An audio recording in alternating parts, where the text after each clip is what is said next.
यीशु सहाय praise the Lord. आप सबों को केरल से परमेश्वर का वचन सुनने के लिए हार्दिक स्वागत करता हूं।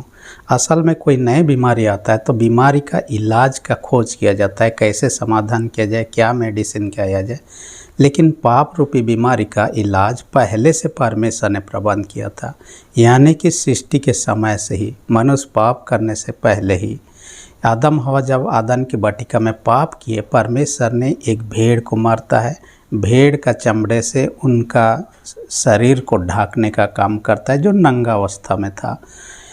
वो जो भेड़ मारा गया यीशु मसीह का प्रतीक था, ताकि आदम के वंशजों के द्वारा जो पाप होता है उन पापियों का अपराध ढांपा जाए, उनका पाप ढांपा जाए। इस निमित्त परमेश्वर का मेमना होकर इस जगत में आता है यीशु मसीह और अपना प्राण देता है। इस कारण से हम देखने पाते हैं भेड़ मरने या बलिदान करने की जो प्रथा है, परमेश्वर ने सबसे पहले खुद आदम और हवा के लिए किया। उसके बाद देखने पाते आदम हवा का बेटा जो होता है हाबिल, उन्होंने भी बलिदान करके भेड़ का बलि चढ़ाया। उसके बाद में देखते हैं उनके वंशज में से कई लोग, अब्राहम को देखिए जिन्होंने इसहाक के बदले में भेड़ को चढ़ाया। नूह को देखिए, जब जल प्रलय के बाद बच जाता है उसके बाद में परमेश्वर के निमित्त बलिदान चढ़ाता है। अय्यूब को देखिए, उसका बेटा बेटी जब पाप काम किए तब उन्होंने उनके क्षमा के लिए बलिदान करके चढ़ाया। इस प्रकार के बाइबल में कई सारे ऐसे चीज़ों को देखने पाते हैं। तो आज का जो पुराना नियम का जो बलिदान था वो परफेक्ट नहीं था, सिद्ध नहीं था, उसमें खामियां था, घटिया था, और ये पूर्ण रूप से व्यक्ति का पापों को क्षमा करने में सक्षम नहीं था। इस कारण से एक नई व्यवस्था को लाने की ज़रूरत पड़ा और नई बलिदान की प्रथा को। इस कारण से आज का मैंने शीर्षक जो इब्रानी 9 अध्याय 11 से 15 का है, मसीह का सर्वोच्च बलिदान, शीर्षक मैंने लिखा है मसीह का सर्वोच्च बलिदान। इसके अंतर्गत 2 पॉइंट पर हम चर्चा करेंगे। पहला पॉइंट में हम देखेंगे नई वाचा का बलिदान। पुरानी वाचा क्या है, नई वाचा क्या है। पुरानी वाचा क्या है, परमेश्वर ने इस्राएलियों को 10 आज्ञा दिया, जिसे व्यवस्था कहा जाता है। उनके साथ में वाचा बांधा, जब पालन करोगे तो तुम बचे रहोगे, नहीं पालन करोगे तो मारोगे पाप में। ये उनका ये था। तो ये बलिदान प्रथा पुराना नियम में कहाँ शुरू होता है, जब इसराइल लोग मिस्र देश से किनान देश की यात्रा में थे, सिनै पहाड़ के नीचे तक पहुँचे, उनको 10 आज्ञाओं को दिया। उसके बाद कई सारी आज्ञाओं को दिया, इसलिए टोटल 613 नियम था।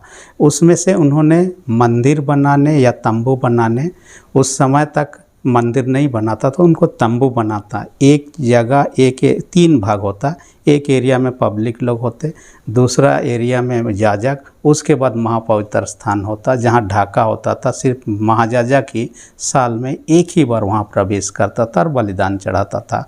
तो वो महायाजक जो बलिदान चढ़ाता था हर साल एक बार अंदर घुसता था।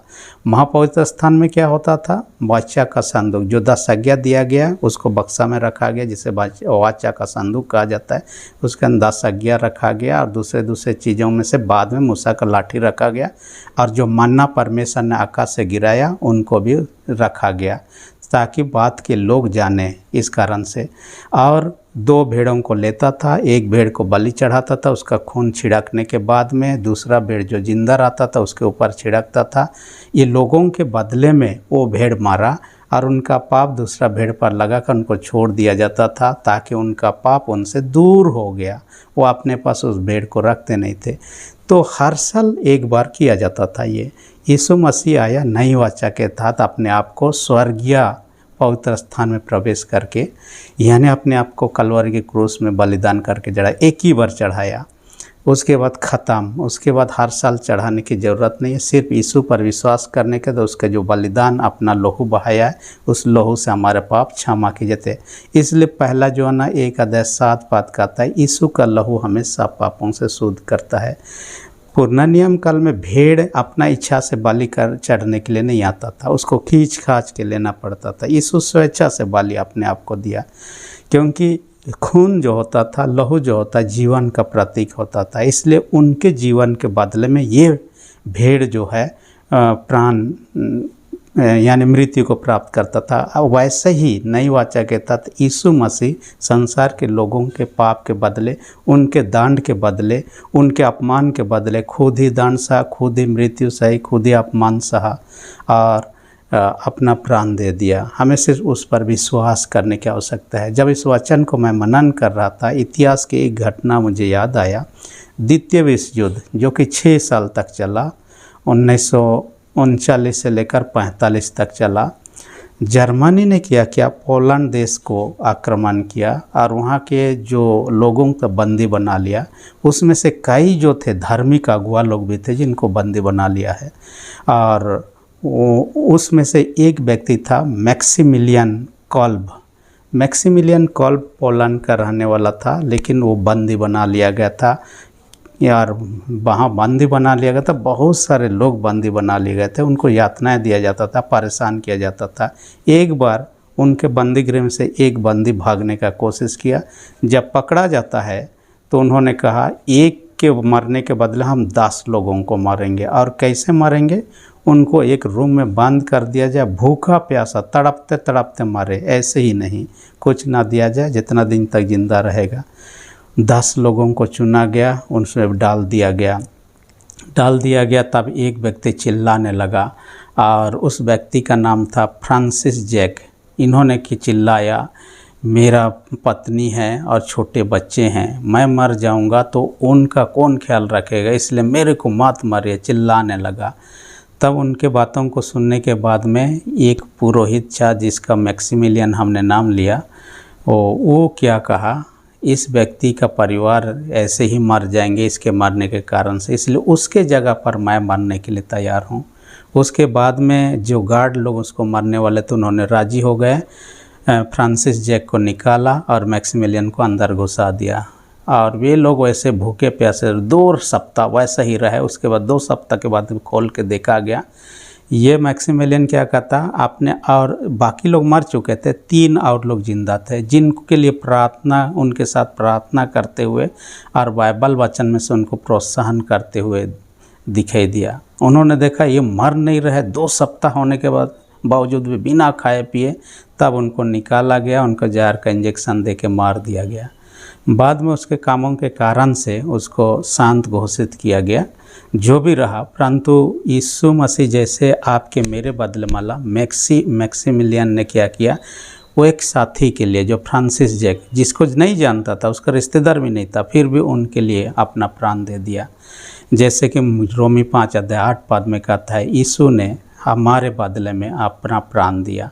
पहला पतरस 3 अध्याय 18 पद में कहता, अधर्मियों को धार्मिकता बनाने के लिए यीशु मसीह ने अपना प्राण दिए कहता है। आज का दूसरा पॉइंट जो कहता है, मसीह के लहू की सामर्थ। मसीह के लहू की सामर्थ, यीशु मसीह ने जो लहू बहाया उसकी कीमत था। हमने पुराना नियम में देखा, भेड़ों का लहू के द्वारा से लोग शुद्ध होते थे, ये बाहरी शुद्धता था, लेकिन आंतरिक रूप से पापों की क्षमा, ये यीशु मसीह को इशारा कर रहा है। एक दिन आएगा जो सच्चा रूप से सबों को शुद्ध करने वाला है और लहू बहाने वाला है, जिसको हम देखने पाते हैं मिस्र देश के फसह पर्व के अवसर पर। जब इसराइल लोग मिस्र देश से गुलामी में थे, फसह पर्व के अवसर होता है। परमेश्वर के आदेश अनुसार में क्या किया जाता है, हर घर के लोग एक भेड़ को मारे फसह के अवसर पर, उसका लहू को क्या गया घर के चौखट पर लगा ले। जिनका घर में चौखट में खून लगा हुआ होगा, रात के समय में दूत घूमेगा, उस घर के लोगों को कुछ नहीं होगा। जिस घर के चौखट में खून लगा हुआ नहीं रहा, उस घर के पहला संतान, पहला बेटा जो, वो मर जाएगा। और ऐसा ही हुआ, जिन्होंने खून को लगाया भेड़ का, वे लोग बच जाते हैं। तो ये यीशु मसीह की ओर प्रतीक था, जो उस क्रूस का चिन्ह को हम बपतिस्मा के समय में हम ग्रहण करते हैं, जिसको हम रोटी और दखरास के माध्यम से विश्वास से ग्रहण करते हैं, अपनाते हैं, तो वे लोग क्षमा प्राप्त करते हैं। और इसलिए कि यीशु मसीह परमेश्वर का, यूहन्ना 1 अध्याय 29 पद, देखो परमेश्वर का मेमना जो जगत का पाप उठा ले जाता है। यीशु मसीह जगत का पाप उठाने के लिए, उनको क्षमा देने के लिए आता है। मेमना जो होता है शुद्धता का प्रतीक है, पवित्रता का प्रतीक है, नम्रता का प्रतीक है और आज्ञाकारिता का प्रतीक होता, जो यीशु मसीह में यह पूरा होते हुए दिखाई देता है।